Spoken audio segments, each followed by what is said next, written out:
खबर जनपद देवरिया से है, जहां कांग्रेस नेता ने बीजेपी पर तीखा हमला बोलते हुए तिरंगा यात्रा, कांग्रेस के इतिहास और संसद की कार्रवाई को लेकर कई सवाल उठाए। उन्होंने कहा कि कांग्रेस सेवा दल लंबे समय से तिरंगा यात्रा निकालता रहा है। आजादी की लड़ाई के दौरान भी कांग्रेस ने तिरंगे को लेकर देश भर में जन जागरण किया था।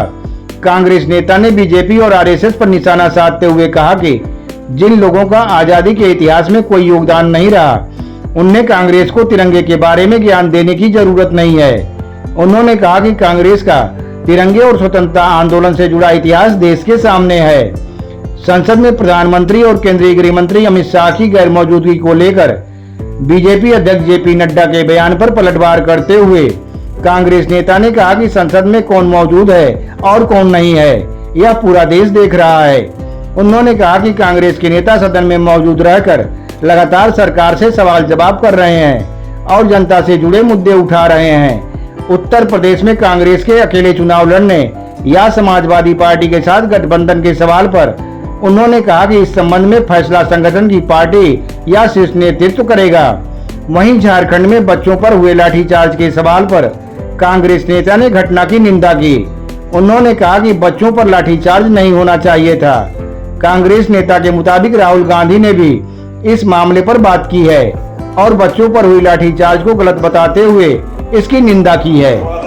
संगठन सृजन अभियान के तहत जो हमारा अहमदाबाद एआईसीसी का अधिवेशन हुआ था, उसमें पार्टी ने निर्णय लिया था कि आने वाले समय में संगठन सृजन अभियान के तहत हर एक ज़िले में जाकर पूरे देश के वहाँ पर जिलाध्यक्षों का चयन करना है।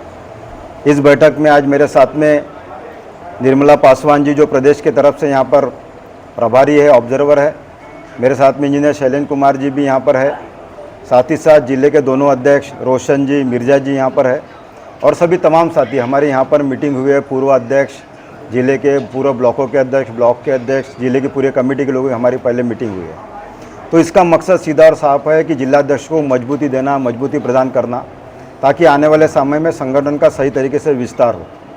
और इसका उद्देश्य एक ही है कि जो अभी तक पूरे देश में सिर्फ 2 प्रदेश रहे हैं, बाकी सारे जगहों पर ये संगठन सृजन अभियान का सारा काम हो चुका है। और अभी ये आखिरी चरणों में यहाँ पे उत्तर प्रदेश में, लद्दाख में और वेस्ट बंगाल में, ये 3 जगहों पर कांग्रेस पार्टी ने इसका आगाज़ किया है। तो उसी के तहत यहाँ पर मैं भैया पवार हूँ, एआईसीसी ऑब्जर्वर हूँ, महाराष्ट्र प्रदेश कांग्रेस कमेटी का उपाध्यक्ष हूँ। मुझे ऑब्जर्वर बनाकर यहाँ पर भेजा गया है। आपसे मैं सिर्फ इतना कहना चाहता हूँ कि अभियान का जो उद्देश्य है, जो कम से कम अकाउंटेबिलिटी फिक्स हो।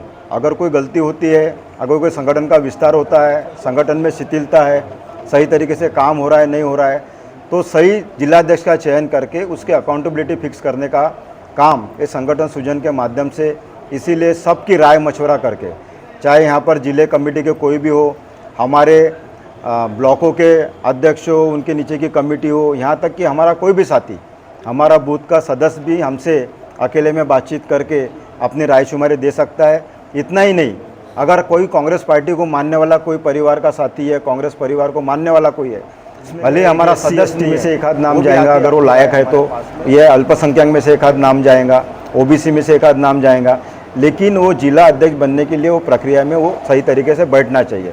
सिर्फ उसमें खाना पूर्ति करना है, कोटा भरना है, इसलिए ऐसा नाम नहीं जाएगा। हम मजबूत साथी को चुनने के लिए यहाँ पर आए हैं और सभी से बात करके, हमारे पूर्व प्रत्याशी भी जो रहे हैं, जो हमारे प्रत्याशी भी रहे हैं, उन सबके साथ में बात करके हम ये निर्णय प्रक्रिया में जाने वाले हैं।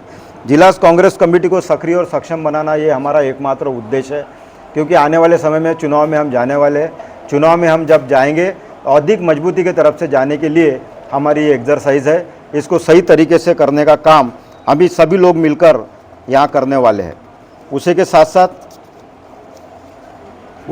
साथ और एक विकेंद्रीकरण, हम चाहते हैं कि सत्ता का विकेंद्रीकरण हो, पावर का विकेंद्रीकरण हो। सिर्फ जिलाध्यक्ष के पास पावर ना रहे, उसके नीचे जो कमेटी उसके पास भी पावर रहे। उनके हर एक को अपनी अपनी जिम्मेदारी का गठन किया जाए, उनको हर एक को जिम्मेदारी दी जाए। जो जिला कमेटी में लोग आते हैं उनको ब्लॉक की जिम्मेदारी दी जाए, जो ब्लॉक पे लोग आते हैं उनको बूथ की जिम्मेदारी, और ऐसा करते हुए इस पावर का विकेंद्रीकरण करने का हमारी मंशा है। इसी को लेकर आज ये प्रेस कॉन्फ्रेंस आपके समक्ष। सेवा दल तो तिरंगा यात्रा और यात्राएं तो हर बार निकालती रही है।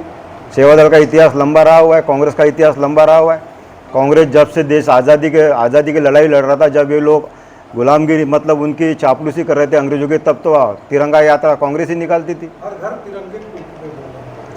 देखिए इसमें ऐसा है, 14 के बाद में देश आज़ाद हुआ बोलने वाले भी लोग हैं, सबका जवाब देते बैठेंगे तो क्या है। अब इनको पता नहीं है, उनका भी जवाब देते बैठेंगे क्या। इनमें बीजेपी कई लोग बोलते 2014 में देश आज़ाद हुआ, वो सवाल आप मुझसे पूछेंगे तो मैं क्या जवाब दूंगा।